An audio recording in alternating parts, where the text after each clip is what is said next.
ನಮಸ್ತೆ spiritual sisters YouTube ಚಾನಲ್ಗೆ ಸ್ವಾಗತ.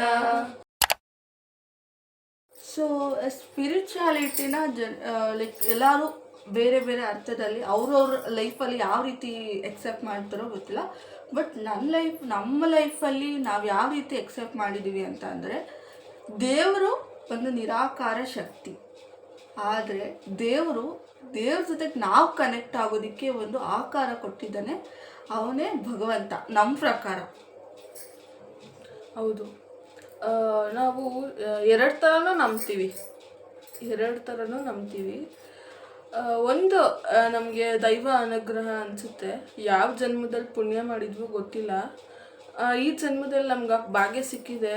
ಒಂದು ದೇವಿನ ಆರಾಧಿಸ್ತೀವಿ, ಪೂಜಿಸ್ತೀವಿ. ಅದು ಎಲ್ರಿಗೂ ಬರೋದಿಲ್ಲ. ಬಟ್ ಅದರಲ್ಲಿರೋ ಎಷ್ಟು ಖುಷಿ ಇದೆ ಅಂದರೆ, ಅದನ್ನು ಹೇಳ್ಕೊಳಕ್ಕೂ ಅದು ಪದಗಳೇ ಇಲ್ಲ ಹೇಳ್ಕೊಳಕ್ಕೆ, ಅಷ್ಟು ಖುಷಿ ಆಗುತ್ತೆ. ಎಲ್ಲ ಹೇಳ್ತಾರೆ, ಏನಿದು ಈ ವಯಸ್ಸಲ್ಲಿ ನೀವು ಈ ಥರ ವಾಲೆ ಮತ್ತು ಅರ್ಶಿನ ಕುಂಕುಮ ಈ ಬೊಟ್ಟೆಲ್ಲ ಹೆಂಗಿಡ್ತೀರಾ, ತುಂಬ ಬಳೆ ಹಾಕೊತೀರಾ, 2 ಮಗು ಚುಚ್ಚಿಸ್ಕೊಂಡಿದ್ದೀರಾ ಅಂತೆಲ್ಲ ತುಂಬ ಜನ ಹೇಳ್ತಾರೆ. ಆ ಟೈಮಲ್ಲಿ ನಮಗೆ ಏನೋ ಒಂಥರ ಖುಷಿ ಆಗುತ್ತೆ, ನೋಡು ಅಂತ. ಅದು ಎಲ್ಲ ಹೆಂಗೆ ಬಂತು ಅಂದರೆ, ಎಲ್ಲ ನನ್ನ ದೇವಿ ಆ ಅಮ್ಮ ಬಂದು ನಮ್ಮ ಲೈಫ್ ತುಂಬ ಚೇಂಜ್ ಆಗಿದೆ. ನಾವು ಈ ಥರ ಇದಿಲ್ಲ, ನಮ್ಮ ಪಾಸ್ಟ್ ಲೈಫೇ ಬೇರೆ ಇದೆ. ಬಟ್ ಇವಾಗ ನಾವು ಈ ಥರ ಇದ್ದೀವಿ. ಒಂದು 4 ಜನ ನೋಡಿದ್ರೆ ನಮ್ಗೊಂದು ಮರ್ಯಾದೆ ಕೊಡ್ಬೇಕಂತ ಅವ್ರಿಗೆ ಅನ್ಸುತ್ತಲ್ಲ, ಅದೆಲ್ಲ ಕಾರಣ ನನ್ನ ದೇವಿ. ಆ ದೇವಿ ನಮ್ಮ ಮನೆಗೆ ಬರೋದಕ್ಕೆ ಕಾರಣ ನನ್ನ ತಾಯಿ. ಅವರು ಪಟ್ಟಿರೋ ಕಷ್ಟ ಆಗಿರ್ಬೋದು, ಆ ದೇವಿಗೋಸ್ಕರ ಅವರ ತ್ಯಾಗ ಆಗಿರ್ಬೋದು, ಅದನ್ನೆಲ್ಲ ಹೇಳ್ಕೊಳ್ಳೋದಕ್ಕಂತೂ ಸಾಧ್ಯನೇ ಇಲ್ಲ. ಅಷ್ಟು ಸ್ಯಾಕ್ರಿಫೈಸ್ ಮಾಡಿದ್ದಾರೆ ನನ್ನ ಅಮ್ಮ. ಬಟ್ ಅದಕ್ಕೆಲ್ಲದಕ್ಕೂ ಒಳ್ಳೆ ಪ್ರತಿಫಲ ಕೊಟ್ಟಿರೋಳು ನಮ್ಮ ದೇವಿ. ಅವಾಗಿಂದ ದೇವಿ ದೇವಿ ದೇವಿ ಅಂತಿದ್ದಾರೆ. ಯಾವ ದೇವಿ ಅಂತೆಲ್ಲ ನಿಮಗೆ ಕುತೂಹಲ ಬಂದಿರ್ಬೋದು ಅಂದ್ಕೊಳ್ತೀನಿ. ಆ ದೇವಿ ಯಾರು ಅಲ್ಲ, ವನದೇವತೆ ಬಾಣ್ತಮ್ಮ. ಆ ದೇವರು ನಮ್ಮ ಲೈಫಲ್ಲಿ ತುಂಬ ಪವಾಡ ಮಾಡಿದೆ. ಆ ದೇವಿ ಹೆಂಗೆ ಅಂದರೆ, ನೀವು ಒಂದು ಸತಿ ಅಮ್ಮ ನೀನೇ ಎಲ್ಲ ಅಂತ ನೀವು ಮನಸ್ಸಿಂದ ನೆನೆಸ್ಕೊಂಡು ಆ ಅಮ್ಮನ ನಂಬಿದ್ರೆ, ನಿಜವಾಗ್ಲೂ ಆ ನಂಬಿಕೆನ ಅವಳು ಯಾವತ್ತೂ ಸುಳ್ಳು ಮಾಡಲ್ಲ. ಅವಳು ಕೊಡೋ ಪರೀಕ್ಷೆನ ಯಾರ ಕೈಲೂ ತಡೆಯೋಕ್ಕಾಗಲ್ಲ, ಆ ಥರ ಪರೀಕ್ಷೆ ಕೊಡ್ತಾಳೆ. ಬಟ್ ಕೊನೆಗೊಂದು ದಿವಸ ಅವಳು ನಮ್ಮ ಜೀವನದಲ್ಲಿ ಮಾಡೋ ಪವಾಡ ಇದೆಯಲ್ಲ, ಒಂಥರ ಅವಳ ಬಗ್ಗೆ ಮಾತಾಡೋದ್ರನ್ನ ಕಣ್ಣಲ್ಲೆಲ್ಲ ನೀರು ಬರುತ್ತೆ. ಅದಕ್ಕೆ ನಾವೇ ಸಾಕ್ಷಿಯಾಗಿ ಕೂತಿದ್ದೀವಿ. ಅಷ್ಟು ಪವರ್ ಆಗಿದ್ದಾಳೆ ಅಮ್ಮ. ಎಲ್ಲ ದೇವ್ರನ್ನ ನಂಬ್ತೀವಿ ನಾವು, ಆ ಥರ ಏನಲ್ಲ.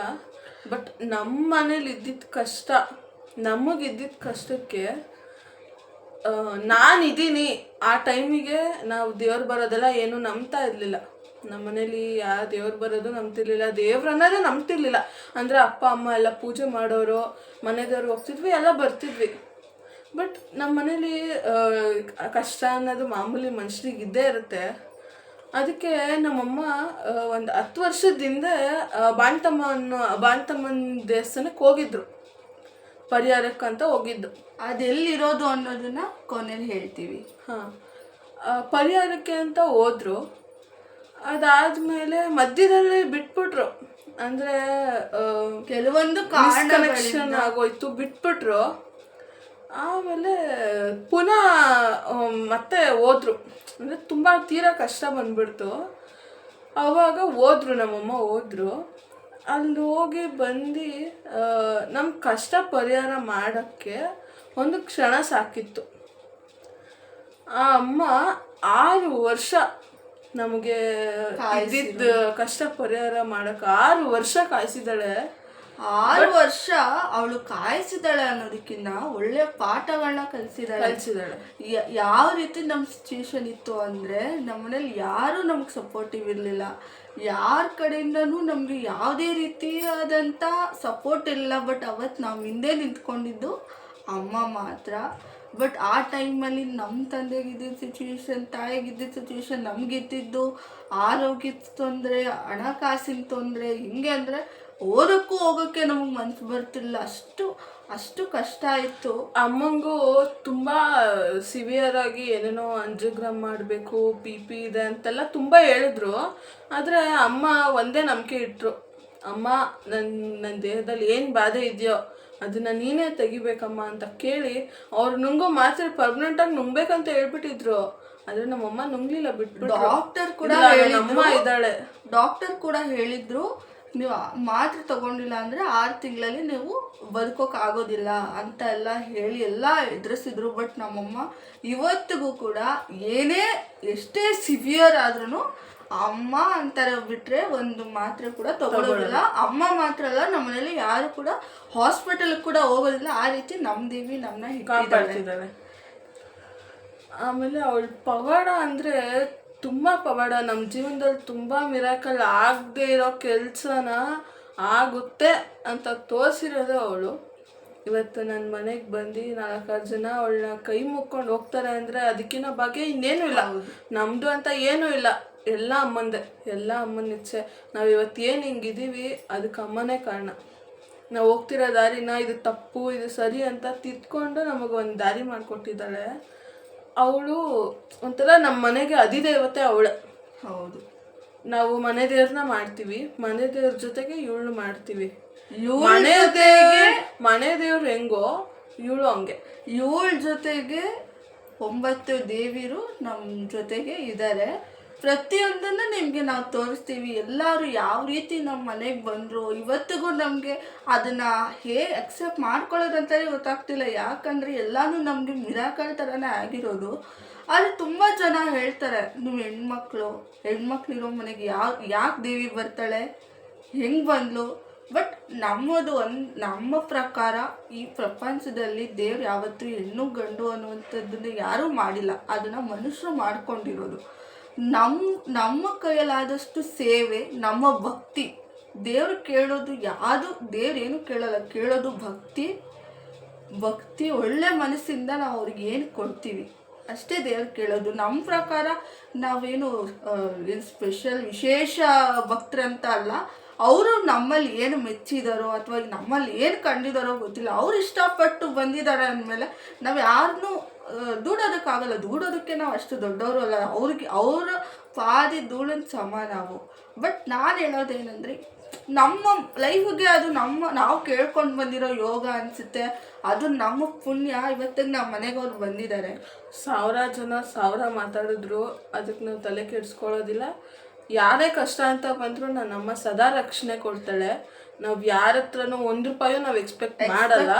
ನಮಗಿರೋದು ಒಂದೇ ಇಚ್ಛೆ, ನನ್ನಮ್ಮ ಬಂದವ್ರಿಗೆ ಒಳ್ಳೇದು ಮಾಡಬೇಕು, ಒಬ್ರು ಕಷ್ಟ ಕಾಪಾಡಿ ಒಬ್ರು ಕಣ್ಣೀರು ಒರೆಸಿ ಅವ್ರ ಮನೆಗೆ ಅವಳು ದೇವತೆ ಆಗಿ ನಿಲ್ಲಬೇಕು ಅನ್ನೋದು ನಮ್ಮ ಇಚ್ಛೆ. ಯಾರ ಹತ್ರನೂ ನಾವು 1 ರೂಪಾಯಿ ಸಹಾಯನೂ ಕೇಳಲ್ಲ. ಏನಂದ್ರೆ ಏನೂ ಇಲ್ಲ, ಅವ್ರು ಬಂದು ಅಮ್ಮಂದೇನಿದೆ ಅವ್ರ ಹತ್ರ ಕೇಳ್ಕೊಂಡು ಹೋದ್ರೆ ಅದನ್ನು ಗ್ಯಾರಂಟಿ ನಂಬಿಕೆ ಇಟ್ಟರೆ ಖಂಡಿತವಾಗೂ ಮಾಡಿಕೊಡ್ತಾಳೆ. ಪರೀಕ್ಷೆ ತುಂಬ ಕೊಡ್ತಾಳೆ. ಇನ್ನೇನು ನಮ್ಮ ಲೈಫ್ ಎಂಡ್ ಆಗೋಯ್ತು ಅನ್ನೋ ಅಷ್ಟರಲ್ಲಿ ಎತ್ತಾಳೆ, ಅಲ್ಲಿವರೆಗೂ ಎತ್ತಲ್ಲ. ಅದು ನಾವು ದೇವ್ರುಗಳನ್ನೂ ಬಯೋದಕ್ಕಾಗಲ್ಲ. ಬಿಕಾಸ್ ನಮ್ಮ ಕರ್ಮ ಅನುಸಾರವಾಗಿ ಅವ್ರು ನಮಗೆ ಕೊಡೋದು. ಕರ್ಮನ ದೇವ್ರ ಕೈಯಲ್ಲೂ ತಪ್ಸೋಕ್ಕಾಗೋದಿಲ್ಲ. ಬೇಕಿದ್ರೆ ಅದನ್ನು ಕಡಿಮೆ ಮಾಡ್ಬೋದು, ಬಿಟ್ಟರೆ ಅದನ್ನು ತಪ್ಸೋಕೆ ಅವ್ರ ಕೈಲಿ ಆಗೋದಿಲ್ಲ. ಇವತ್ತಿಗೂ ನೀವು ಬೇಕಿದ್ರೆ ನಮ್ಮ ಮನೆಗೆ ಬರೋ ಯಾವುದೇ ಭಕ್ತರಿಗೆ ಕೇಳ್ಕೊಬೋದು. ನಾವು ಯಾರ ಹತ್ರ 1 ರೂಪಾಯಿ ಎಕ್ಸ್ಪೆಕ್ಟ್ ಮಾಡಲ್ಲ, ಅದು ನಮ್ಗೆ ಅವಶ್ಯಕತೆನೂ ಇಲ್ಲ. ಇವತ್ತಿಗೆ ಅಮ್ಮ ನಮಗೇನು ಕೊಡಬೇಕೋ ಕೊಟ್ಟಿದ್ದಾಳೆ, ನಮಗೆ ಚೆನ್ನಾಗಿಟ್ಟಿದ್ದಾಳೆ, ನಮಗೆ ಯಾವುದಕ್ಕೂ ಕೊರತೆ ಇಲ್ದಂಗೆ ಇವತ್ತು ಇಟ್ಟಿದ್ದಾಳೆ. ನಾವು ಇನ್ನೊಂದರಿಂದ ಈಸ್ಕೊಂಡು ನಾವು ಅದರಿಂದ ದುಡಿಮೆ ಮಾಡಬೇಕು ಅನ್ನೋ ಅವಶ್ಯಕತೆನೇ ನಮಗಿಲ್ಲ, ಅಷ್ಟು ಚೆನ್ನಾಗಿಟ್ಟಿದ್ದಾಳೆ. ಬಟ್ ಅದು ಮಾತಾಡೋರ್ಗೆ ಯಾವತ್ತೂ ನಾವು ಬಾಯಿ ನಿಲ್ಸೋಕ್ಕಾಗಲ್ಲ. ಮಾತಾಡೋರು ಮಾತಾಡ್ತಿರ್ತಾರೆ. ಬಟ್ ನಮಗೇನಂದರೆ ಬಂದಂಥವ್ರಿಗೆ ಒಳ್ಳೇದಾಗಬೇಕು. ಆ ದೇವಿ ಕೊಟ್ಟಿರೋ ಒಂದು ಕಲೆಯಲ್ಲಿ, ಅವಳು ಕೊಟ್ಟಿರೋ ಒಂದು ದೃಷ್ಟಿಯಲ್ಲಿ ನಾವು ಒಳ್ಳೇದು ನಾವು ಮಾಡಬೇಕು ಅನ್ನೋದು ನಮ್ಮ ಇಚ್ಛೆ. ಇದರಿಂದ ತುಂಬ ಜನಕ್ಕೆ ಒಳ್ಳೇದಾಗಿದೆ. ತುಂಬ ಜನ ಕಾಲ್ ಮಾಡ್ತಾರೆ. ನಾನು ಯಾರಿಗೂ ಮನೆಗೆ ಬಂದು ನಾವು ಹೇಳೋದಿಲ್ಲ, ಕಾಲಲ್ಲೂ ಕೆಲವೊಬ್ರು ಮಾತಾಡಿ ಅವ್ರ ಕಷ್ಟ ಪರಿಹಾರ ಮಾಡ್ಕೊಂಡಿರೋರು ಇದ್ದಾರೆ. ಸೊ ಮುಂದೆ ಅವಳು ಹೆಂಗೆ ಬಂದಳು, ಅವಳ ಸ್ಟೋರಿ ಏನು ಅನ್ನೋದನ್ನ ಮುಂದಿನ ಬ್ಲಾಗಲ್ಲಿ ಖಂಡಿತ ಅದೇ ಇರುತ್ತೆ. ಸೊ ನಿಮ್ಮ ಸಪೋರ್ಟ್ ನಮಗೆ ತುಂಬ ಇಂಪಾರ್ಟೆಂಟ್ ಆಗಿದೆ.